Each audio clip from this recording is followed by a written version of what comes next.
Meanwhile, another nail in the coffin for international efforts aimed at bringing a swift end to the war in Gaza. The United States vetoed a UN Security Council resolution Thursday demanding an immediate and permanent ceasefire in Gaza, as well as the release of all hostages. Washington arguing that text didn't go far enough in its condemning of Hamas.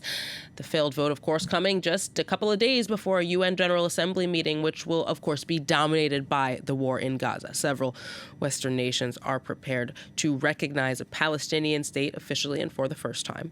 For more than France 24's international affairs commentator Douglas Herbert joins me now on set. Hi, Doug. So, in the midst of its latest operations in Gaza, Israel has found itself theoretically increasingly isolated on the world stage, though that hasn't necessarily prevented it from pursuing these actions. It just means that its reliance on the U.S. now is even more indispensable. Yeah, look, we're forever repeating. It's become, the cliche. You put it into every single news bulletin, right? U.S., a close ally, the closest ally of Israel. It becomes conventional wisdom, and you sort of take it for granted after a while.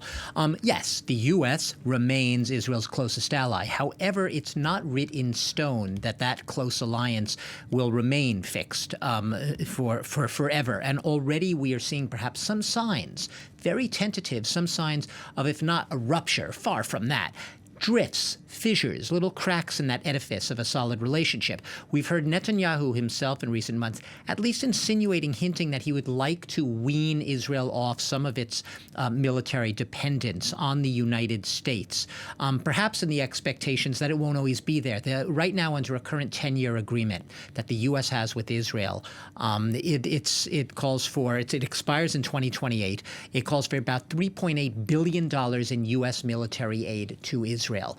Needs to be renegotiated. It's not absolutely a done deal that it will be. And perhaps what is now a sort of, a transfer of military aid directly to Israel, there's talk perhaps it could become a looser sort of thing, a partnership, other forms of help. Doesn't mean it won't be renewed, but it says it's not any, just taken for granted anymore. Donald Trump himself, we're forever talking about him, his family, their close ties to Israel and personally to the Netanyahu family. But even there, Donald Trump, you could forgive some Israelis for perhaps wondering whether or not he might one day turn heel and no longer be as close an ally to Israel as he is at first. Remember, back in May, he took that Mideast tour to Saudi Arabia. It was his first foreign visit in his new term as president, in which he was, basically all agog with the Crown Prince of Saudi Arabia. And during that tour, he didn't really visit Israel.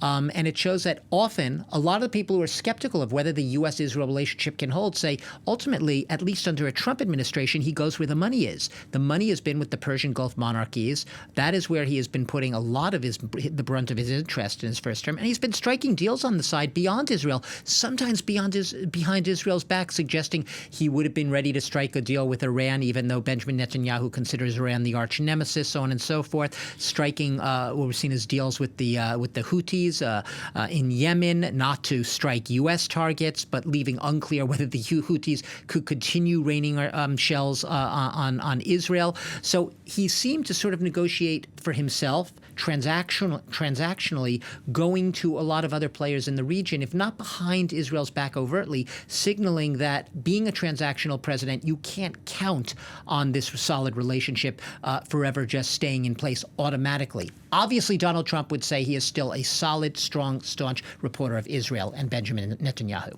So given the reality on the ground, Doug, what is the point of all of these Western nations, France included, in moving forward at this point in time with officially recognizing a Palestinian state when many will say it's never seemed more unrealistic? Right, unrealistic, never more unrealistic, concretely, tangibly, because Israel has been ramping up, pounding Gaza in its latest military offensive in this ongoing war, that you have Israeli settlers continue to lay claim to lands in the West Bank, illegal settlements, what the international community says are illegal settlements, continue to expand in the West Bank. So concretely on the ground, we don't see much happening there.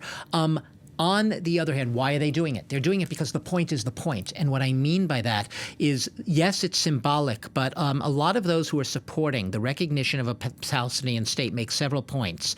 Yes, France, Britain, Belgium, Australia, all will be among those expected on September 22nd to formally recognize Palestinian statehood. They say it's part of a process. It's part of a step in a long process that will create a framework for an eventual two-state solution, two states coexisting side by side peacefully. They also say, to be clear, this is aimed at isolating Hamas. Emmanuel Macron said that in an interview with Israeli television, not emboldening and empowering Hamas, as Benjamin Netanyahu has accused the West of doing, saying this will isolate Hamas and weaken it. There will be no room for Hamas in a future Palestinian government. Douglas Herbert, thank you very much.